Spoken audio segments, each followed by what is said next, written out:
Good day, I'm Lorraine Mendez and this is your JIS News for Tuesday, November 7.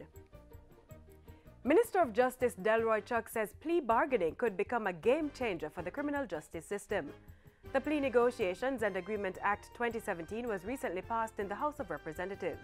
With plea bargain, it means that persons who have been charged with crime can take advantage of a negotiating process and thereby, in pleading guilty, acknowledge that they have done something wrong and would like to put it behind them, would like to start the process of rehabilitation, and therefore, if they get a non-custodial sentence or a short sentence, we hope that they will be able, having served the time, move forward and keep crime behind them and not in front of them. Minister Chuck was speaking at the ministry's town hall meeting on plea bargaining on Thursday.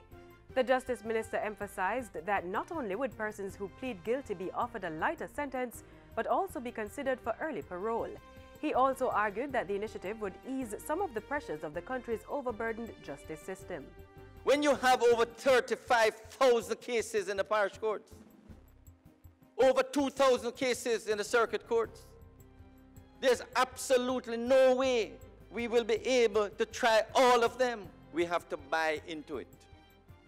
Because if with guilty pleas, you save the country an enormous amount of resources. The plea bargaining legislation was put together in 2006 and amended in 2011 and 2017. The Citizen Security and Justice Program CSJP is providing treatment in its program for youth with drug use problems. Through its specialized substance misuse treatment program and partnership with the National Council on Drug Abuse (NCDA), young people will be referred for a special treatment course before transitioning into the vocational or job training features of the CSJP. While the CSJP seeks to provide these youngsters with opportunities, for example, through vocational skills training, we also realize that until certain issues of substance misuse are treated with, then their likelihood to gain and maintain viable employment is very limited. CSJP3's Communication and Social Media Coordinator was speaking at a JIS think tank session. She said the partnership, which started in July 2016, has been very encouraging.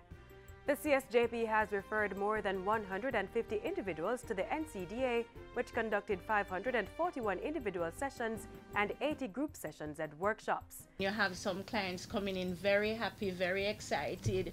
You know, Miss, seriously, I did not smoke one day this week, you see, and I feel really good.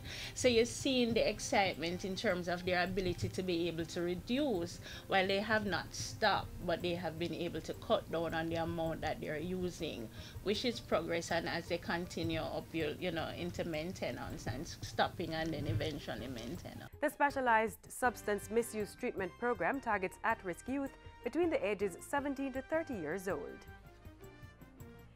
To facilitate the process of social change in Denham Town, a 26-member social intervention committee has been established. The area, which was named a Zone of Special Operations on October 17, will undergo infrastructure works to include road rehabilitation and upgrading of water supply and sewage systems. The committee was gazetted on Monday and is chaired by Prime Minister Andrew Holness, with head of the Jamaica Social Investment Fund Omar Sweeney serving as deputy chair. Other members include Permanent Secretaries Sancia Bennett-Templer, Audrey Sewell, Denzil Thorpe, Dan McIntosh and Dean Roy Bernard. Lieutenant Colonel Dion Smalling, Senior Superintendent Steve McGregor, Minister and Member of Parliament Desmond McKenzie, and Custis of Kingston Stedman Fuller are also part of the Denham Town Social Intervention Committee. Meanwhile, the boundaries of the Denham Town Zone of Special Operations have been revised to include the Shooters Hill area. Prime Minister Andrew Holness approved and gazetted the revised boundaries Monday based on a recommendation from the Joint Security Forces operating in the zone. Speaking with JIS News, ZOSO Communications Officer Stephanie Lindsay says the directive followed an operational and intelligence assessment of the area. A number of the persons who were displaced from the current zone as is have mobilized themselves in that space now, and if they don't be proactive, then it can undermine the whole operational thing that they are currently doing now in Denham Town. The new border has now pushed the boundary at Albert Street further westward to include Water Lane. The new western boundary is now Little King Street. On the northern side, the boundary is pushed northward from Greenwich Street to Blunt Street. And finally, Tourism Minister Edmund Bartlett says all is in place for the hosting of the United Nations World Tourism Organization Conference in Montego Bay later this month. Minister Bartlett says the conference focus on job creation and inclusive growth is important to Jamaica, which has a high dependence on tourism.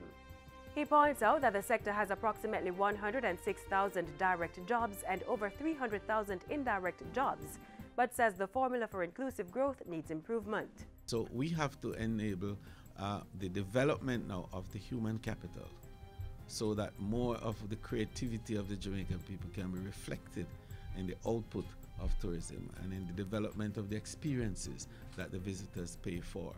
That the communities that are engaged in tourism activities have now become involved in the growth process. So we have to look at how do we spend more on creating better facilities within some of these communities where your tourism workers are.